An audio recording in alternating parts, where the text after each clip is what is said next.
Terima kasih sudah memilih video ini. Kali ini saya akan melanjutkan diskusi dan sharing tentang kopling unit Suzuki R3. Mungkin teman-teman sudah melihat di video sebelumnya bagaimana secara detail untuk melepaskannya. Untuk teman-teman ketahui bahwa unit Suzuki R3 saya ini sudah menempuh jarak 128.000 km karena umurnya juga sudah 8 tahun.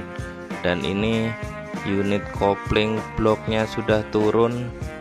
Teman-teman, nanti kita akan bahas di video ini secara detail apa saja partnya dan bagaimana cara memasangkannya. Semoga video ini jadi referensi teman-teman yang akan mengganti kopling juga. Tetapi sebenarnya di kilometer 128.000 ini saya belum mendapatkan keluhan tentang gejala-gejala seperti kampas kopling tipis. Tetapi saya rasakan adalah koplingnya berat, ya, hanya berat saja. Ini roda gila terlihat masih rata, tidak ada bergelombang. Nanti juga harus dilepaskan karena harus dibersihkan juga, karena kampas kopling ketika telat mengganti atau bearingnya rusak, ini memungkinkan memakan sebelah tidak merata pada bagian roda gila ini. Kalau tidak rata, roda gila harus dibubut. Ya, ini kondisinya. Untuk bak kopling tidak ada oli, tidak ada oli transmisi pada bagian ini. Nanti kita lihat di bagian mana ada oli transmisinya. Ya, ini kopling set sudah dipersiapkan. Ini yang tadi bahwa roda gilanya, ini bearingnya, bearing roda gila sisi tengahnya. Ini teman-teman bisa lihat, ini sudah ada karat, sudah aus. Ini kalau digelindingkan gini udah terasa gregek-gregeknya. Ya, ini roda gila pada sisi yang bersentuhan dengan kampas kopling. Ini serbuk-serbuk kotoran kampas koplingnya. Jadi kampas kopling akan selalu termakan karena dia selalu bergesekan dengan roda gila ini juga. Ya, kampas kopling akan tercekam lepas antara roda gila dan matahari. Itu kenapa ada abrasi, ada kotoran serbuk abrasi dari kampas kopling ini. Ini adalah kampas kopling yang lama. Teman-teman bisa lihat ini sudah longgar-longgar dan juga sudah terlihat ada karat-karat. Ini nanti kita gantikan dengan yang baru. Tetapi untuk kampas koplingnya sendiri sebenarnya tidak tipis, masih tebal. Jadi kalau teman-teman ada yang sampai 150.000 km masih wajar. Ini pengurangannya sedikit sekali dengan yang baru, karena yang sisi atas ini adalah yang baru, yang bawah ini yang lama. Kampas koplingnya masih tebal, teman-teman tidak perlu khawatir harus segera menggantikan kalau tidak ada keluhan, karena ciri-ciri kampas kopling rusak juga sudah ada di video saya yang lain, teman-teman bisa cek. Ini adalah mataharinya. Ini yang saya rasakan adalah pegas diafram matahari ini sudah mengeras. Ini sudah ada vibrasi, sudah ada abrasi di bagian ujungnya yang berhubungan dengan deklahernya. Nanti kita lihat deklahernya seperti apa kondisinya. Ya, ini terlihat besi pencekam dari matahari juga termakan sempurna, merata, tidak bergelombang. Artinya tidak ada masalah untuk sisi kopling. Berikutnya kita lihat ini sisi seal drive shaft. Ini tidak ada keluhan, tidak ada bocor. Teman-teman, inilah yang tempat oli transmisi ada posisinya di situ, dan tidak keluar adalah terganjal oleh seal drive shaft.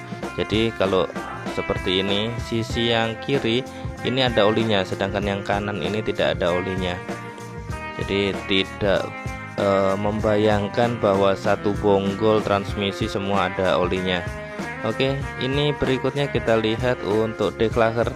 Deklaher inilah yang maju mundur untuk menekan diafragma dari matahari. Ini kita lepaskan, kita lihat bagaimana kondisinya. Maju mundurnya deklaher ini adalah berdasarkan pijakan kopling. Jadi dia terhubung secara hidrolis karena ada oli rem yang sekaligus jadi oli kopling yang tertekan untuk memaju mundurkan deklaher ini. Ya, ini kalau kita tekan jadi keluar olinya, karena memang oli rem dan oli kopling menyatu, dia pakai jalur ini. Kita lihat nanti secara lebih detail lagi ya. Ini yang baru, ini maju mundur ada springnya. Ini yang lama terasa lebih berat. Ini juga artinya sudah ada bermasalah juga untuk declagger, dan declagger adalah satu paket dari kopling set. Oke, ini kita pasang kembali declaggernya. Kita kuatkan juga untuk pipa hidroliknya ya, sisi ini, karena dia nanti ada di sisi luar terhubung. Kita lihat nanti juga secara detail. Ini untuk roda gila atau flywheel kita pasangkan. Untuk memasangkan flywheel ini karena bautnya melingkar, jadi juga harus merata dengan rule of thumb, saling bersilangan menguncinya. Dan menguncinya juga ini pakai kunci Torx agar kekuatannya memang sudah tepat sesuai spesifikasi dari pabrikan. Berikutnya adalah kita pasangkan kembali antara kampas kopling dan juga matahari. Dia satu rangkaian dengan flywheel ini atau roda gila ini. Jadi kalau teman-teman kilometernya masih rendah, sangat kecil kemungkinan kopling habis. Namun apabila teman-teman suka gantung kopling, ya bisa saja kampas kopling teman-teman akan segera habis. Oke, ini sudah terpasang. Kita kembalikan lagi blok dari transmisi ini. 3 orang untuk mengangkatnya, memastikan bahwa blok kopling ini terhubung kembali dengan engine ya. Ini sudah terhubung, tinggal dikuatkan saja nanti.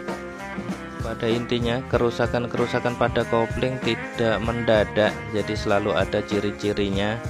Jadi teman-teman juga harus sensitif terhadap kondisi mobilnya ya. Ini pasangkan lagi untuk engine mounting, untuk terikat sisi dari blok transmisi ini ya. Ini adalah lubang untuk drive shaft masuk nanti ya. Teman-teman, penting bagi kita untuk mengenal bagian-bagian mobil adalah untuk ketika ada troubleshooting kita udah tahu suspek yang mana yang kerusakannya ya, karena mobil ini adalah rangkaian dari ribuan part.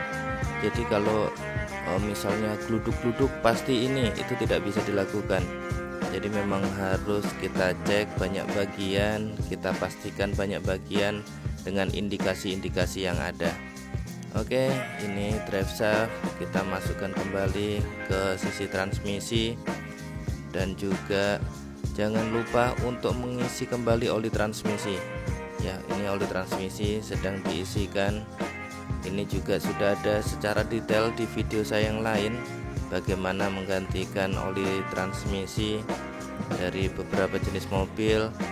Dan itu kenapa di channel ini kita selalu sharing-sharing tentang banyak hal, jadi teman-teman bisa cek di list videonya. Oke teman-teman, ini adalah kabel ABS. Kalau teman-teman juga belum notice, ini adalah kabel ABS untuk sensor ABS. Ini juga harus terpasang kembali. Untuk selanjutnya kita pasangkan roda. Bahasan tentang roda tentu juga nanti ada di video yang terpisah ya. Ini mengganti kopling ternyata juga harus mengisi kembali rem, karena memang oli kopling dan oli rem di unit Suzuki R3 ini menyatu.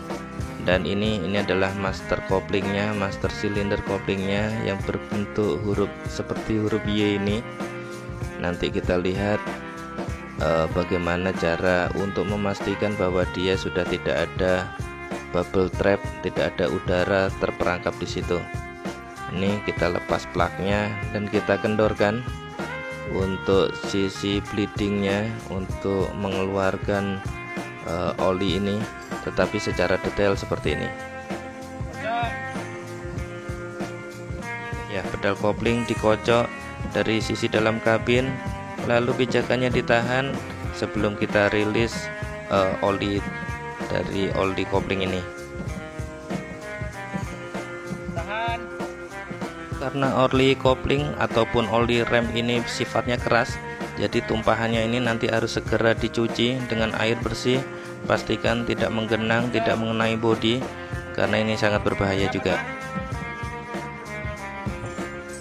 sekaligus menjawab pertanyaan kemarin kenapa kopling ngempos. Kopling ngempos kemungkinannya juga ini untuk di master kopling bawah ini sealnya sudah rusak, ataupun juga oli kopling juga sudah berkurang. Dan ini teman-teman biaya seluruhnya.